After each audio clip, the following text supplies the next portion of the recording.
கிறிஸ்துவில் பிரியமானவர்களே, ஆண்டவராய் இயேசு கிறிஸ்துவின் நாமத்திலே உங்கள் யாவரை வாழ்த்தி ஆசீர்வதிக்கிறேன். இந்த நாளுக்கென்று தேவன் நமக்கு அருளி இருக்கும் ஜீவ வார்த்தை ஆதியாகமத்தின் புஸ்தகம் 22ஆம் அதிகாரம் 14ஆம் வசனத்தில் இருக்கிறது. ஆபிரகாம் அந்த இடத்துக்கு யெகோவா ஈரே என்று பெயரிட்டான். அதனாலே கர்த்தருடைய பர்வதத்திலே பார்த்து கொள்ளப்படும் என்று இந்நாள் வரைக்கும் சொல்லப்பட்டு வருகிறது. என கேட்கிற தேவனுடைய பிள்ளைகளே, நான் நம்புகிறேன், விசுவாசிக்கிறேன், இந்த நாள் தேவன் உங்களை பதில் நிறைந்த அவருடைய பிரசனத்திற்கு நடத்துகிறார். God is bringing us or taking us to a place of reserved answers. நிச்சயமாய் நம்புகிறேன், விசுவாசிக்கிறேன். நெடுநாட்களாய் நீங்கள் கேட்டுக்கொண்டிருக்கிற காரியங்கள் அல்லது நீங்கள் காத்திருக்கிற விஷயங்கள் எதுவாயிருந்தாலும் இந்த தேவன் ஆச்சரியமாய் பதிலளிக்க போகிறார். தேவனுடைய பிரசன்னத்தில் தான் நம்முடைய எல்லா பதில்களும் அடங்கி இருக்கிறது. உங்களுடைய கேள்விகள் எல்லாவற்றுக்கும் விடை அளிப்பது தேவனுடைய பிரசன்னம். 22ஆம் அதிகாரம் அதன் முதல் வசனத்தை பார்க்கும் பொழுது இந்த காரியங்கள் நடந்த பின்பு என்று வேதம் சொல்கிறது. இந்த காரியங்கள் நடந்த பின்பு 21ஆம் அதிகாரம் அதில் 22 முதல் 24 வரையுள்ள வசனங்களை பார்க்கும் பொழுது ஆச்சரியமாயிருக்கிறது. ஒரு தேசம் அவனோட உடன்படிக்கை செய்ய அது ஆயத்தப்படுகிறது, அது ஆர்வம் கொண்டிருக்கிறது. அந்த அளவு தேவன் அவனை ஆசீர்வதித்திருக்கிறார். இப்படியாக நீங்கள் வாசிக்கும் பொழுது வேதம் சொல்லுகிறது, அங்கே உன்னுடைய செயல்கள் எல்லாவற்றிலும் கர்த்தர் உன்னோட கூட இருக்கிறார். இன்னொரு விதத்தில் சொன்னால், நீ செய்கிற காரியங்கள் எல்லாவற்றிலும் தேவன் உன்னுடனே இருக்கிறார் என்று ஒரு ராஜா சொல்லுகிறான்.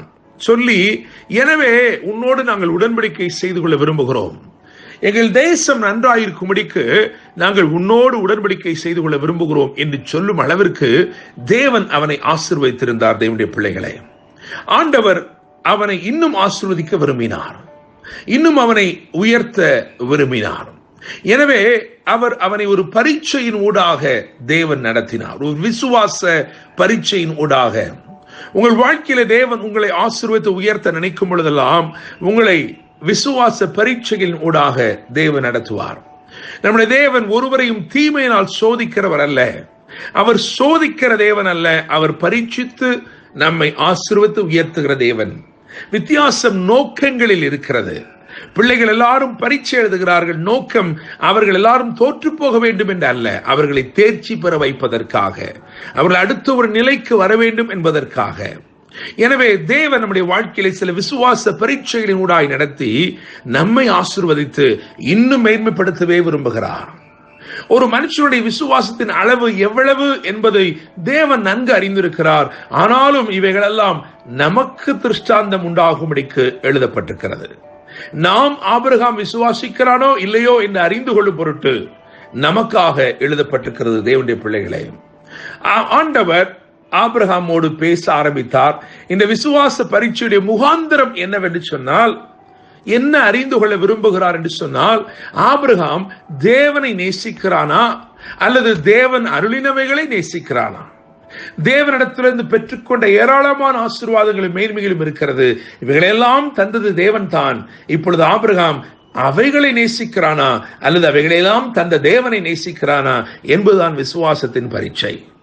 அந்த பரீட்சையிலே ஆபிரகாம் தேர்ச்சி அடைந்தான் என்பதை நாம் எல்லாரும் அறிந்திருக்கிறோம். அந்த தேவனால் குறிக்கப்பட்ட மோரியா எனும் மலை, அந்த மலையிலே தேவன் குறித்த அந்த இடம் 3 நாள் பிரயாண தூரமாக இருந்தது என்று எழுதியிருக்கிறது. 3 நாள் பிரயாணப்பட்டாலும் தேவன் விரும்புவதை செய்ய வேண்டும் என்ற ஒரு மன நிர்ணயத்தோடு, மன உறுதியோடு அவன் செயல்பட்டான். அந்த போகிற வழியிலே ஒரு கேள்வி எழும்புகிறதை பார்க்கிறோம். 22ஆம் வசனம் 22ஆம் அதிகாரம் 7ஆம் வசனத்திலே அங்கே ஒரு கேள்வி எழும்புகிறது. ஆட்டுக்குட்டி எங்கே என்ற ஒரு கேள்வி. ஈசாக்கு தன் தகப்பனை பார்த்து எழுப்புகிறான், ஆட்டுக்குட்டி எங்கே? ஆனால் அதற்கு பதில் என்ன சொல்லப்படுகிறது? ஆபிரகாம் என்ன சொல்கிறார்? என் மகனே, தேவன் தமக்கு தகன பலிக்கான ஆட்டுக்குட்டியை பார்த்து கொள்வார் என்றான். அப்புறம் இருவரும் கூடி போனார்கள். எனக்கு கேட்கிற தேவனுடைய பிள்ளைகளே, பதில் எங்கே இருக்கிறது என்றால் தேவனுடைய சமூகத்தில் இருக்கிறது. உங்களுடைய கீழ்ப்படிதல் நிறைவேறும் போது தேவன் உங்களுக்காக ஆயத்தப்படுத்தி வைத்திருக்கிற ஆச்சரியமான பதில்களை கண்டு நீங்கள் கர்த்தருக்குள் களிகூர்வீர்கள். அங்கே வேதத்தில் எழுதியிருக்கிறது, ஆபிரகாமுடைய கீழ்ப்படிதல் நிறைவேறின பொழுது பரலோகத்திலிருந்து ஒரு சத்தம் உண்டானது. அந்த சத்தம் ஈசாக்கையும் ஆபிரகாமையும் ஆசீர்வதித்த சத்தமாயிருந்தது. அந்த சத்தத்தை தொடர்ந்து பரலோகம் திறக்கப்பட்டு அதிலிருந்து பிறந்த சத்தத்தை தொடர்ந்து வேதம் சொல்லுகிறது 13ஆம் வசனத்திலே, அதாவது ஆதியாகமத்தின் புத்தகம் 22:13, ஆபிரகாம் தன் கண்களை ஏறெடுத்து பார்க்கும் போது இதோ பின்னாக புதரிலே தன் கொம்புகள் சிக்கிக் கொண்டிருந்த ஒரு ஆட்டுக்கடாவை கண்டான். என கேட்கிற தேவனுடைய பிள்ளைகளே, பலிபீடத்தை கட்டிவிட்டேன், இதை நான் வெறுமையாக எப்படி விட்டு செல்வது? தேவனை நான் துதிக்க வேண்டுமே, எனக்கு நன்மை செய்த தேவனை நான் உயர்த்த வேண்டுமே, மகிமைப்படுத்த வேண்டுமே என்று நினைத்தான். அவனுடைய நினைப்பை அல்லது அவனுடைய விருப்பத்தை அங்கீகரித்த தேவன் அவனுக்காகவே அங்கே ஒரு காரியத்தை வைத்திருந்தார். என கேட்கும் தேவனுடைய பிள்ளைகளே, புதரிலே சிக்கியிருந்த ஒரு ஆடு, ஆனால் அது சத்தமே போடாமல் இருந்திருக்கிறது. காரணம், தேவன் அது அவனுக்காக வைத்திருந்தது. அவனுடைய கேள்விக்கு உண்டான பதிலை தேவ சமூகத்தில் தேவன் வைத்திருந்தார். என கேட்கிற தேவனுடைய பிள்ளைகளே, அன்றைக்கு தேவைப்பட்ட அந்த பதிலை மாத்திரமல்ல, 22ஆம் அதிகாரம் 22ஆம் வசனத்தை வாசித்து பார்க்கும் பொழுது அங்கே வேதம் சொல்லுகிறது, பெத்துவேல் ரெபேக்காளை பெற்றான் என்று எழுதியிருக்கிறது. என்றோ ஒரு நாள் வாழ்க்கையில என்றோ ஒரு நாள் தன் குமாரனாகி ஈசாக்குக்கு தேவைப்படுகிற ஒரு பதில் தான் இந்த ரெபேக்காள். அந்த ரெபேக்காளையும் அன்றைக்கே தேவன் வெளிப்படுத்தி காண்பிக்கிறார்.